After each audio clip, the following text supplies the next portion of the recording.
Olá, o Via Política entrevista hoje Toninho Vespoli do PSOL.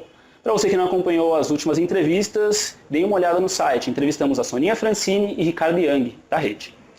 Vereador, é um prazer conversar com o senhor. Muito obrigado por disponibilizar esse espaço na sua agenda.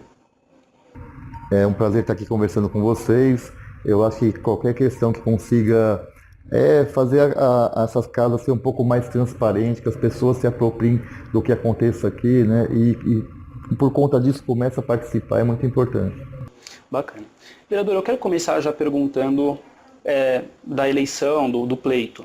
O senhor é contra ou a favor ao piso mínimo de votos para os vereadores imposto nessa eleição? Eu sei que a ideia de alguns parlamentares é colocar o piso para você brecar um pouco candidatos que foram eleitos com muito pouco voto e não têm representatividade. Eu acho que é válido um pouco essa visão, mas você não pode penalizar um voto que eu falo que é um voto mais partidário. Então vou dar um exemplo da minha candidatura. Então, mesmo que eu tive 8.700 votos, mas as pessoas se votaram na Isa Pena, ou votaram no Maringoni, ou votaram no Alex Mota, ou votaram em um outro candidato do PSOL, todos nós tínhamos as mesmas bandeiras, a mesma bandeira ideológica. Então, independente do outro candidato não ter ganho a eleição, e sim eu, mas eu acabo representando essa linha ideológica aqui na casa. Então, eu acho que 10% acaba privilegiando os grandes partidos, os grandes nomes. Então, por exemplo, olha como é injusto. Se eu fosse um apresentador de televisão, com certeza eu conseguiria 10% rapidamente. Tinha de ter um mecanismo, sim, para barrar um pouco aqueles que são eleitos sem representatividade nenhum, mas eu acho que 10% eu acho que eles exageraram, porque eles podem barrar várias candidaturas populares e pode prejudicar, inclusive, o sistema eleitoral, né, a representatividade dos partidos. Certo. O senhor já falou, na última eleição o senhor teve pouco menos de 9.000 votos.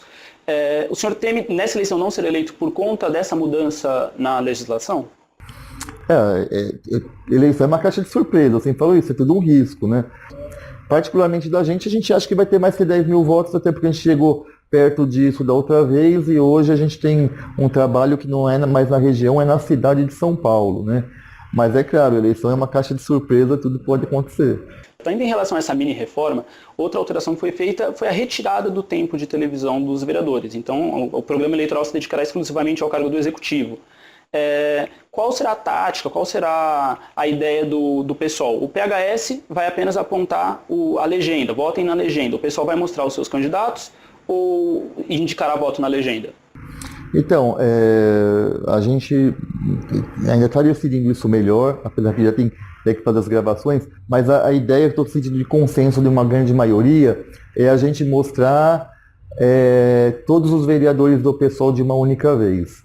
Então é como se aquela última propaganda da Luiza Erundina com a juventude dentro de uma sala de aula que você mostrava vários jovens. A ideia é colocar todos os vereadores mais ou menos expostos daquela mesma maneira, até porque a gente também pensou nisso. O bom seria pedir voto de legenda, mas se a nossa legenda cresce muito e as pessoas não votam nominalmente no vereador, ou no candidato, no caso, a vereador, né? Então, isso é um problema, porque você pode ter 300.000 votos de legenda, mas os vereadores tendo tudo abaixo de 10.000 votos, aí você não elege ninguém. Então, queira ou não queira, agora o momento, eu acho que de aparecer um pouco a cara dos candidatos a vereador. Então a gente fechou essa parte da mini-reforma eleitoral que ocorreu. Eu gostaria de questioná-lo agora a respeito de algumas questões da cidade de São Paulo. A nossa cidade tem um déficit habitacional imenso. E os candidatos nessa eleição estão apresentando as suas propostas. Tem gente que fala em retrofit, gente que é a favor do Minha Casa Minha Vida mais forte aqui em São Paulo, e também existe o modelo que a Luiza Erundina implementou enquanto prefeita, da autogestão, da autoconstrução. Qual o modelo ideal para uma cidade do porte de São Paulo para resolver esse problema habitacional?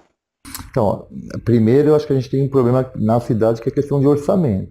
Então, assim, eu acho que, minha opinião, que tinha de pensar uma reforma tributária na cidade de São Paulo. Eu acho que está na hora dos ricos pagarem impostos nesse país. Que se você for pegar, o IPEA mesmo mostra isso, que enquanto um pobre paga quase 60% de imposto de todos os seus salários, os ricos não pagam nem 3%. Quer dizer, é um absurdo essa diferença, né? As pessoas falam dos países capitalistas, estou falando de países capitalistas de primeiro mundo, né? Os impostos que os ricos pagam são bem maiores, né? Quer dizer, você vê os Estados Unidos colocando algumas cidades, colocando lá, estados colocando imposto sobre grande fortuna. E aqui, para você fazer isso, parece que é uma coisa comunista você cobrar impostos de quem está ganhando dinheiro nesse país. Então, acho que isso, para mim, é um primeiro ponto de vista.